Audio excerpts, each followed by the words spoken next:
Very good morning to all of you students. आज हमको क्या पढ़ना है? इफेक्ट्स ऑफ ओशन करेंट्स के बारे में पढ़ना है। तो इस वीडियो में हम लोग ओशन करेंट्स के जो इफेक्ट्स है उसके बारे में पढ़ेंगे और टाइड्स के बारे में पढ़ेंगे। तो सबसे पहले हम लोग बात कर लेते हैं कि जो ओशन करेंट्स हैं उनके इफेक्ट क्या है।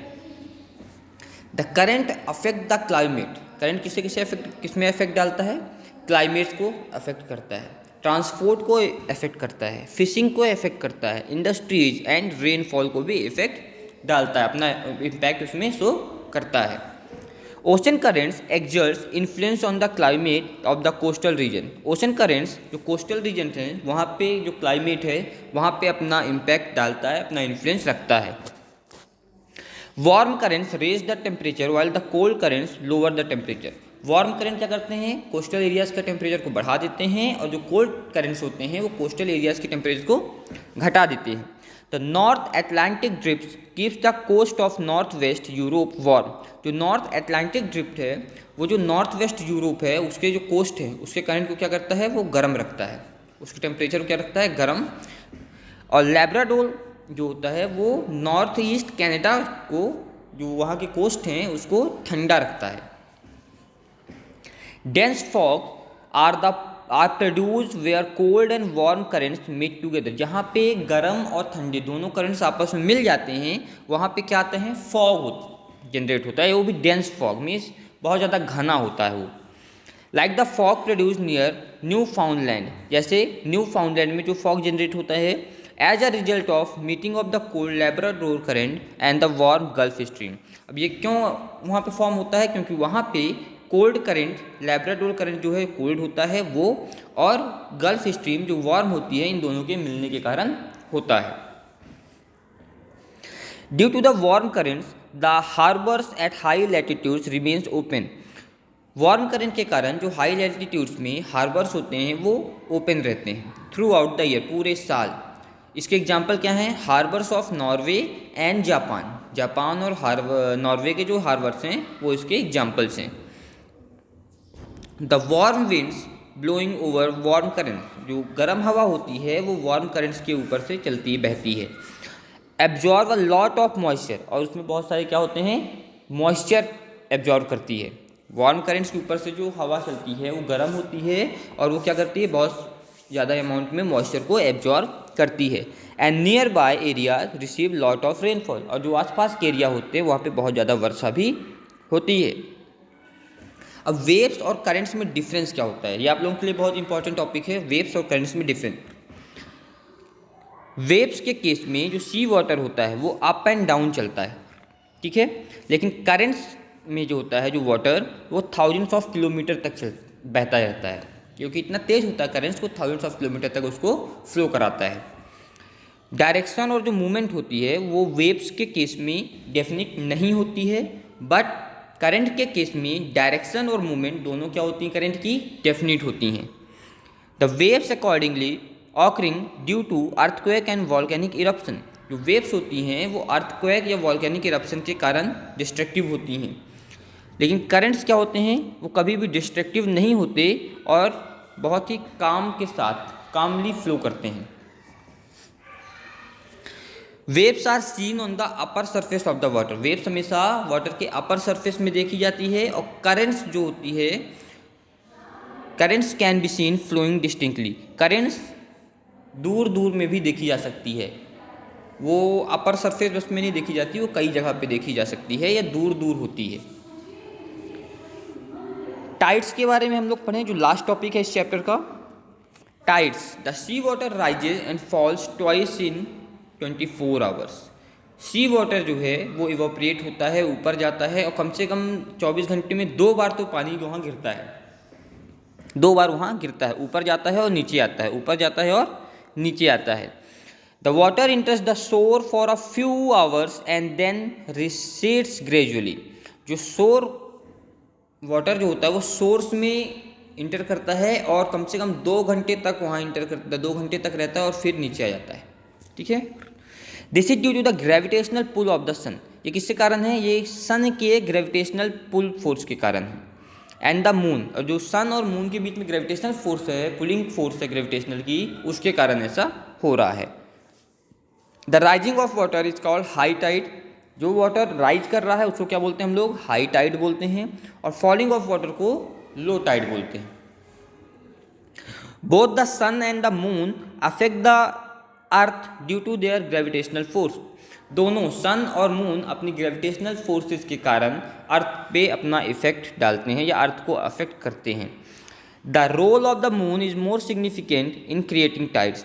जो मून का रोल है वो ज़्यादा पाया जाता है किसमें, टाइड्स को क्रिएट करने के लिए। Although it is smaller than the sun. सभी को पता है कि जो मून होता है वो सन से बहुत छोटा है। It is much near to the earth, और ये अर्थ के बहुत ज़्यादा क्लोज भी है।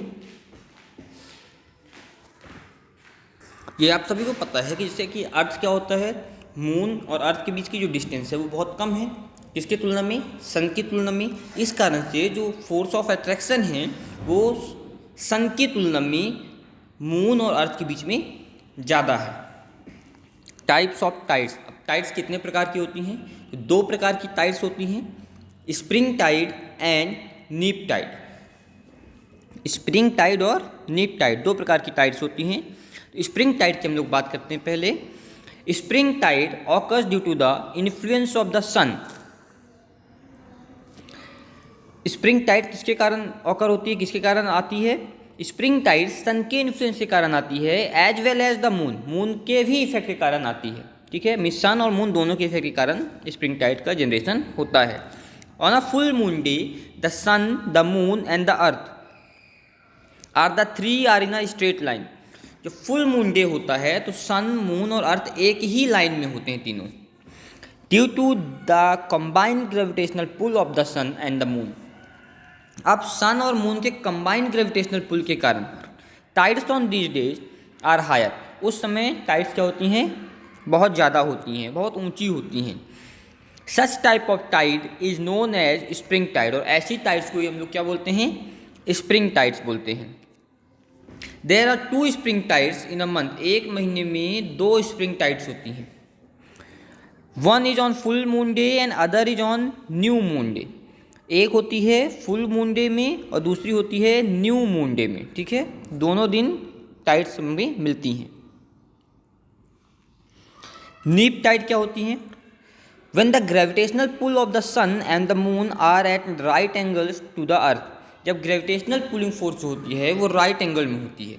ठीक है, अब राइट एंगल में होगी तो क्या होगा, द सेंटर, द अर्थ के सेंटर के तरफ जो फोर्स ऑफ अट्रैक्शन है वो कहाँ काम करेगा, अपोजिट टू ईच अदर काम करेगा। अब अपोजिट टू ईच अदर काम करेगा मतलब एक दूसरे के विरुद्ध काम करेगा, मीन्स अलग अलग काम करेगा। अब इससे होता क्या है, इससे छोटी राइज ओशन में दिखती हैं हमें, या छोटी छोटी टाइड्स हमें दिखती हैं, और इन्हीं टाइड्स को हम लोग क्या बोलते हैं, नीप टाइड बोलते हैं। It happens twice a month. Neap tide महीने में 2 बार आती है। पहली आती है when the moon is in the first and third quarters of the on the eighth day after full moon and the eighth moon after the night of the new moon. मतलब कब कब आती है, जब मून अपनी first और third quarters में होता है। कब, ऑन द एर्थ डे। किसके एर्थ डे में, आफ्टर फुल मून, पूरे मून के बाद, और eighth day after the night of the new moon, और फुल मून के 8वें दिन या न्यू मून के 8वें दिन, रात के समय हम बात कर रहे हैं। ठीक है, एडवांटेजेस क्या होते हैं टाइड के, tides are useful in to man in many ways. Tides क्या होते हैं, मैन के लिए बहुत ज़्यादा यूजफुल होते हैं। At the time of high tide the depth of the sea near the coast increases. High tide के समय जो सी की डेप्थ है, गहराई है, वो कोस्ट के पास क्या होती है, ज़्यादा हो जाती है, बढ़ जाती है। And enables big ships to enter the port and leave. अब जो बिग शिप्स होती हैं उनको क्या करती है, इनेबल करती है कि वो पोर्ट में आ सकें या जा सकें। This helps in loading and unloading the cargo. ये कार्गो की लोडिंग और अनलोडिंग में भी मदद करती है। इसका एग्जाम्पल क्या है, Calcutta port situated at the mouth of Hooghly river. Calcutta port कहाँ पे बना हुआ है, हगली रिवर के माउथ में बना हुआ है। रिवर क्या होती है, वो is largely benefited by the tides. और उस रिवर को इन टाइड्स से क्या होता है, बहुत ज़्यादा बेनिफिट्स मिलते हैं। Hydro electricity can be generated through tides, tides के थ्रू हाइड्रो इलेक्ट्रिसिटी भी जनरेट की जाती है। The tidal wave wash away the debris, जो डेब्रिज होते हैं उनको वॉश करती है tidal waves. Keep the harbours clear of refuse, और हैवर्स को क्लियर करती है रिफ्यूज करने के लिए। And mud brought down by the river, और रिवर द्वारा मड भी कैरी किए जाती है, मीन्स मिट्टी भी वहाँ पे कैरी की जाती है। And prevent the harbours from being silted, और हार्वर्स को प्रिवेंट करती है सिल्ट होने से। ओके स्टूडेंट्स, तो ये चैप्टर यहाँ पे आप लोग का फिनिश होता है और सोशल साइंस का सिलेबस भी आपका यहाँ से पूरी तरीके से फिनिश हो जाता है। Okay, thank you so much students.